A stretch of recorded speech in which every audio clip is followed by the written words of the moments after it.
जय श्री कृष्णा, राधे राधे, श्री हरि विष्णु। आइए जानते हैं पापांकुशा एकादशी पर अवश्य पढ़ें ये व्रत कथा। सुख समृद्धि की होगी प्राप्ति। कहा जाता है कि पापांकुशा एकादशी के दिन श्री हरि विष्णु की आराधना करने और व्रत कथा सुनने से व्यक्ति द्वारा किए गए पापों का नाश होता है। जाने पापांकुशा एकादशी की व्रत कथा। हिंदू धर्म में एकादशी का विशेष महत्व है। हर मास के कृष्ण और शुक्ल पक्ष की एकादशी तिथि को व्रत रखा जाता है और हर एकादशी का अपना अपना महत्व है। ऐसे ही आश्विन मास के शुक्ल पक्ष की एकादशी तिथि को पापांकुशा एकादशी के नाम से जानते हैं। मान्यता है कि दिन भगवान विष्णु की विधिवत पूजा करने के साथ साथ व्रत रखने का विधान है। मान्यता है कि इस दिन व्रत रखने से जातक की पीढ़ियों तक के पाप से मुक्ति मिल जाती है और सुख समृद्धि की प्राप्ति होती है। अगर आप भी पापांकुशा एकादशी के दिन व्रत रखते हैं तो इस व्रत का पाठ अवश्य करें, इससे आपकी पूजा संपूर्ण होगी। आइए जानते हैं पापांकुशा एकादशी की व्रत कथा।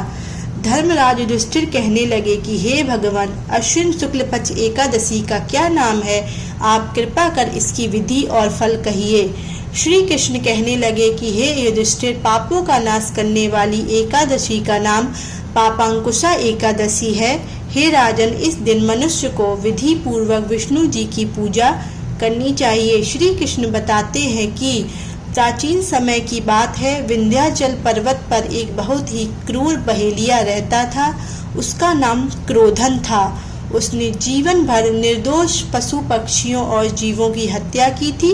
इसके साथ ही वह हिंसा, लूटपाट, गलत संगति रखता था, लेकिन उसे अपनी मौत से बहुत डर लगता था। बुरे कर्मों में जीवन व्यतीत करने की वजह से जब उसका अंत समय आया तो यमराज के अति भयानक दूत उसे अपने साथ नरक ले जाने के लिए आ गए। जब उसे दूत दिखने शुरू हो गए तो वह समझ गया कि अब उसका अंत करीब आ गया है। तब वह ऋषि अंगरा के आश्रम पहुंचा।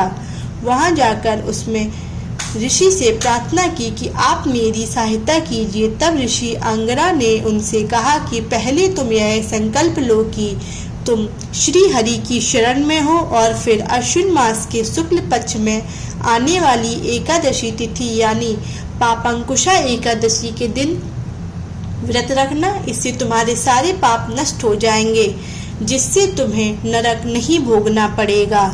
ऋषि कहने लगे, क्रोधन पर ने इसी विधि से व्रत किया। इस व्रत के प्रभाव से उसे यमराज के दूतों से मुक्ति मिली और श्री हरि की शरण प्राप्त हुई।